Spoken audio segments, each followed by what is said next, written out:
নিঃসন্দেহে একটা ভালো উদ্যোগ। আগে এন্ট্রি করতে হবে।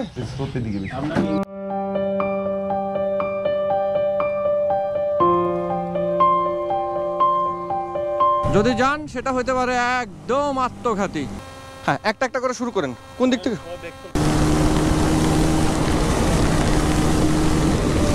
এখানে বাইকগুলো রেখে এখন বাকিটুকু রাস্তা আমরা হেঁটে যাব।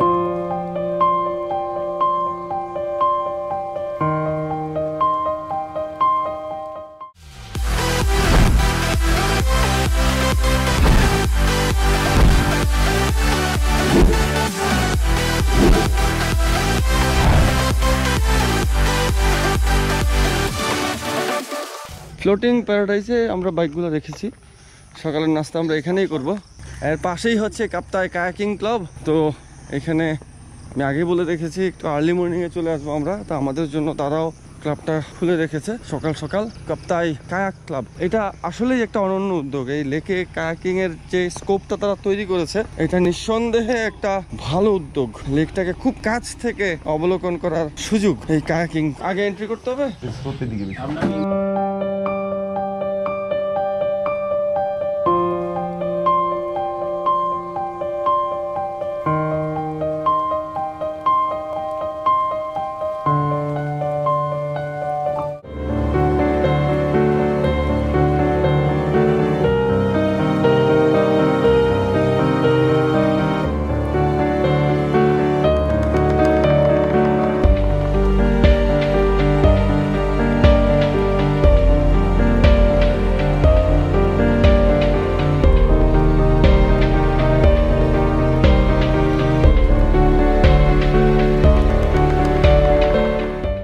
ঘন্টা খানেকের কায়াকিং শেষ। আমরা এখন প্যারাডাইজে উঠে ব্রেকফাস্ট সেরেই বান্দরবানের দিকে আগাতে থাকবো।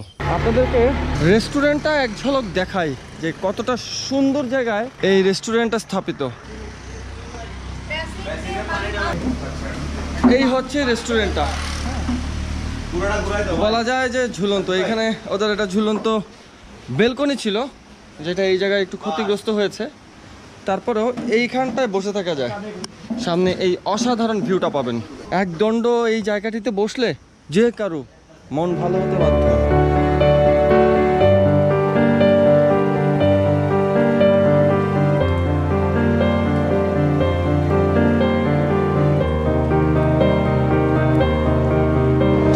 আমাদের সকালের নাস্তা সাদা ভাত, ঝাল করে আলু ভর্তা, একটু ঝোল ঝোল করে ছোট মাছ আলু দিয়ে ভর্তা, আর সাথে হচ্ছে ডাল। এই হচ্ছে আমাদের সকালের নাস্তা। তো ভাইয়া সালাদ দিও, দেখেই তো আমার ক্ষুধা বেড়ে গেল। আলু ভর্তা। আমরা কাপ্তাই থেকে রওনা হলাম, সোজা বান্দরবন হয়ে রোয়াংছড়ির দিকে চলে যাব আমরা। তো আমরা দেবতাখুম দেখে তারপরে থানচি হয়ে তিনদুর দিকে চলে যাব। চেকপোস্ট।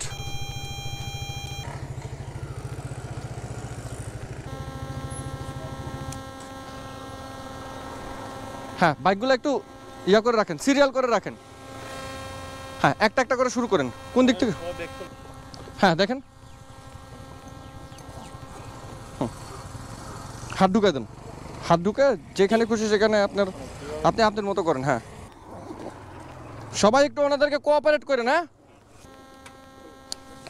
হ্যাঁ, এটা দেখা যায়।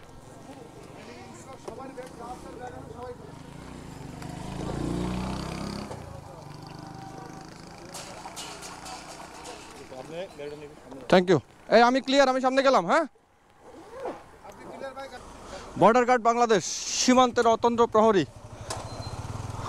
ওনারা ওনাদের কাজ করলেন, আমরাও সহযোগিতা করলাম। আপনারা যখনই চেকপোস্টে পড়বেন, ভাই আমার ব্যাগ নামাতে হবে, ভাই আমার সব খুলতে হবে, কখনো বলবেন না। ওদেরকে ওদের কাজ করতে দিবেন। এটা ওদের ডিউটি, ঠিক আছে? ওরা আপনার ব্যাগ চেক করবে, কারণ আপনি ব্যাগ খুলতে পারবেন কি পারবেন না এটা আপনার সমস্যা। সো এই ধরনের চেকপোস্টে মাথা রাখবেন ঠান্ডা, সহযোগিতাপূর্ণ মনোভাব রাখবেন, ওদেরকে সহযোগিতা করবেন, দেখবেন যে আপনার কাজও সহজ হয়ে গেছে। আপনার সুবিধার জন্য আপনি ব্যাগ এমনভাবে বাঁধবেন যাতে খুব ইজিলি আপনি খুলতে পারেন, আবার খুব ইজিলি আপনি অ্যাটাচ করতে পারেন। বাঞ্জি কোড দিয়ে বাঁধার নানা রকম সিস্টেম আছে, আমার একটা মেথড হচ্ছে ক্রস, হ্যাঁ, ওই ক্রসভাবে বাঁধলে তখন আপনার সব কিছু ইজি হয়ে যায়, ব্যাক ডিটাচ এবং অ্যাটাচ করা। কাপ্তাইয়ের মন ভুলানো রোড, হ্যাঁ, যারা কর্নারিং ভালোবাসেন তাদের জন্য আদর্শ রোড হচ্ছে কাপ্তাই। তবে আপনি আপনার নিজের লেনে থেকে যা করার করবেন, নিজের লেনে, কখনো কর্নারিং করতে করতে এই পাশের লেনে যাবেন না, কখনোই না। যদি যান সেটা হতে পারে একদম আত্মঘাতী।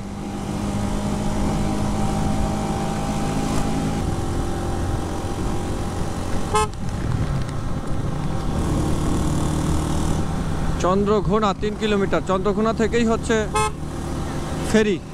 হ্যাঁ, এই চন্দ্রঘোনা আমি খুব ছোটবেলায় থাকতাম, যখন আমার বুঝও হয় নাই। সামনে চেকপোস্টের ইয়ে আছে, এত হর্ন দিও না ভাইয়া।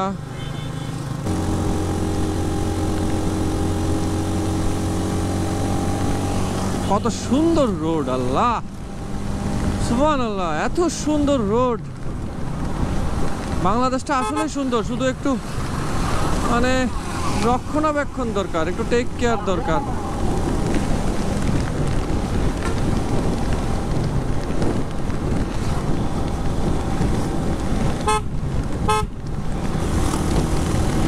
শ্যামলি, আসো, ক্লিয়ার, সবাই আসেন, একদম ক্লিয়ার, একদম ক্লিয়ার। একটা মোটরসাইকেল আসতেছে।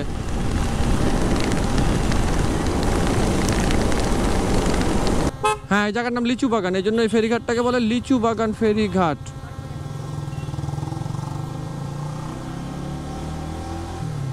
এই যে বামে ফেরিঘাটের রাস্তা। হ্যাঁ,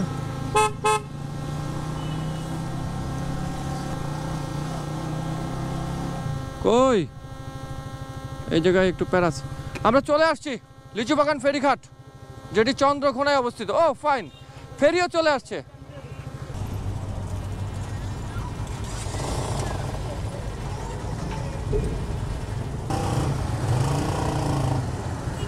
এখন বড়ইছড়ি রোড হয়ে সোজা বান্দরবন, তারপরে আবার রোয়াংছড়ি। বান্দরবন থেকে রোয়াংছড়ি প্রায় 40-45 কিলোমিটার। ওই রাস্তাটাও পাহাড়ি, বেশ আঁকা বাঁকা।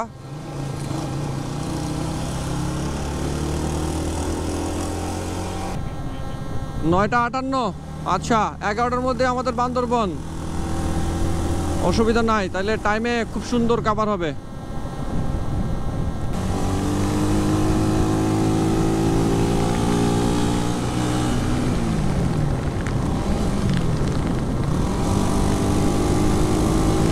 রাস্তাটা বিউটিফুল, এক কথায় অসাধারণ।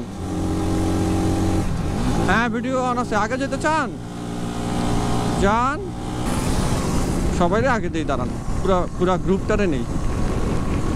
হ্যাঁ হ্যাঁ, আসেন আসেন আসেন।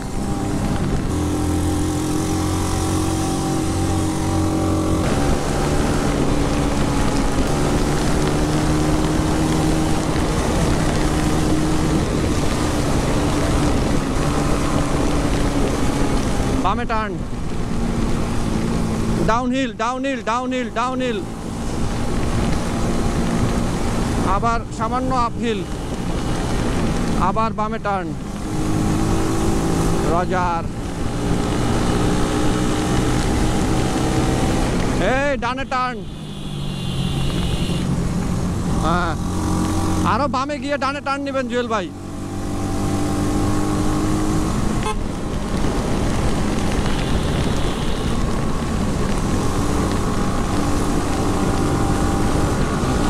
ওকে,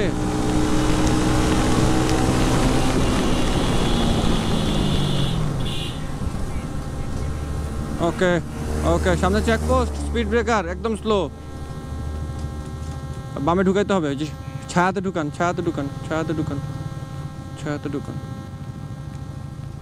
ওকে, আমরা বান্দরবন যাব। জি, 7টা মোটরসাইকেল, পিছনে 3টা আছে। হ্যাঁ, এইখানে রাইখাই করতে পারেন একদম। আচ্ছা ঠিক আছে, ওকে ওকে ওকে, যেভাবে বলবেন সেভাবে।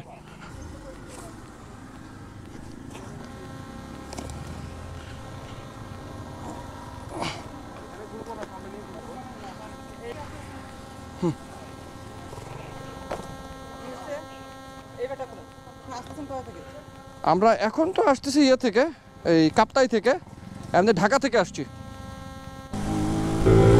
দ্বিতীয়বারের মতো চেকপোস্টে আমাদের ব্যাগগুলো চেক করা হলো। আগের চেকপোস্টে ছিল বিজিবির আর এই চেকপোস্টে ছিল আর্মির। যাই হোক, চেকপোস্টে আমি সবসময়ই ধৈর্য রাখি এবং তাদেরকে সহযোগিতা করি। এই চেকপোস্টে ছিল বান্দরবন শহর থেকে জাস্ট 10 কিলোমিটার আগে। আমরা বান্দরবন থেকে এখন রোয়াংছড়ির দিকে যাচ্ছি। এটা রোয়াংছড়ি রোড এবং এই রোডটা বেশ নিরিবিলি।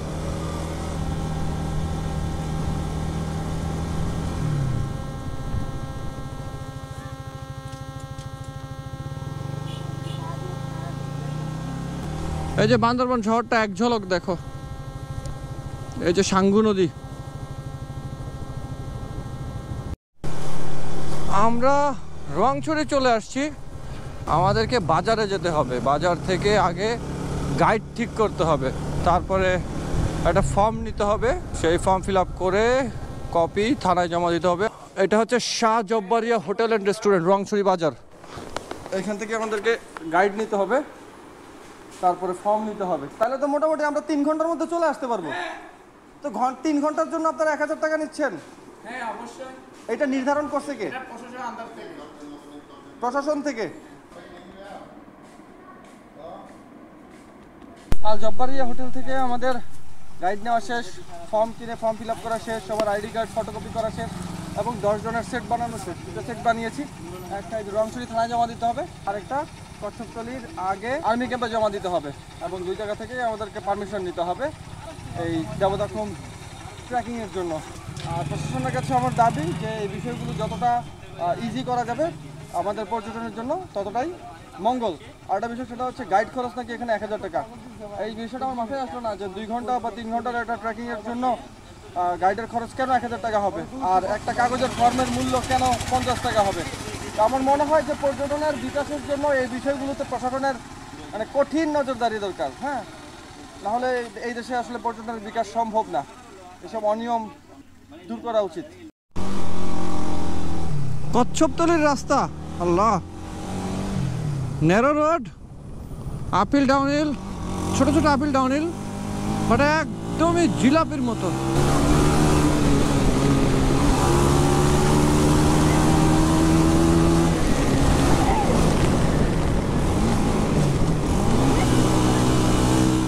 আমাদের এখানকার পারমিশনের প্রক্রিয়া শেষ, যথেষ্ট জটিল ছিল।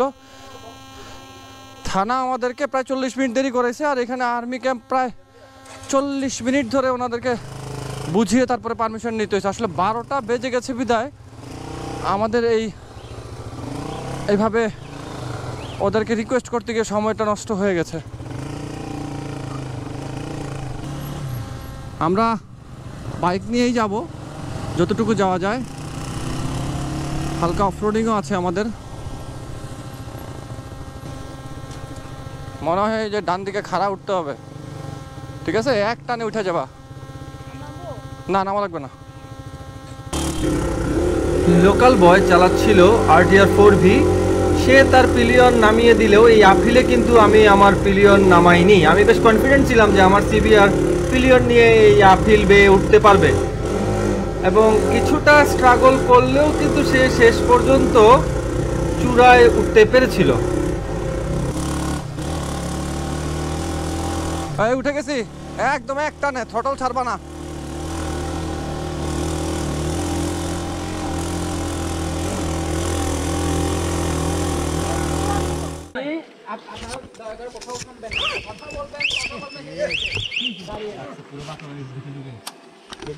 ভাই,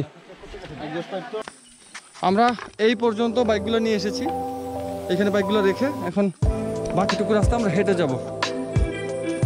কচ্ছপতলি থেকেও এই পর্যন্ত প্রায় 1.5-2 কিলো হবে।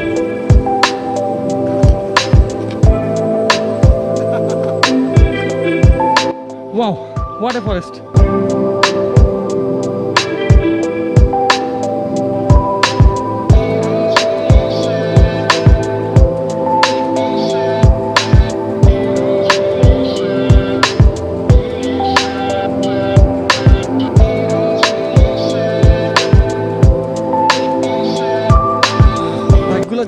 পাহাড়টার পিছনে রেখে এসেছি।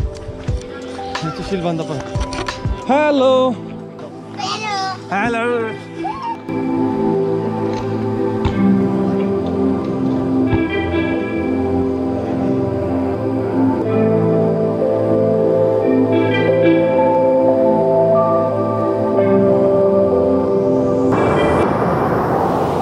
অ্যামেজিং বান্দরবন আসলেই অ্যামেজিং।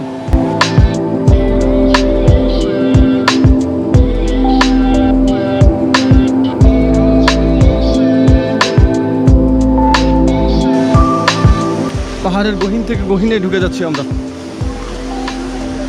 দেবতাখুম জায়গাটা হয়তো আপনারা অনেকেই চিনেন অথবা চিনেন না।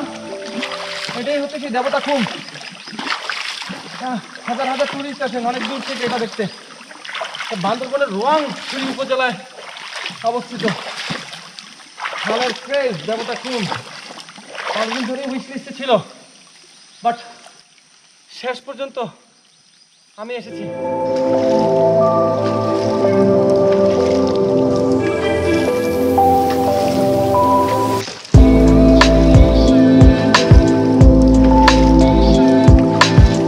এত পরিশ্রমের পরে মনটা জুড়িয়ে গেছে। আসলে অসম্ভব সুন্দর।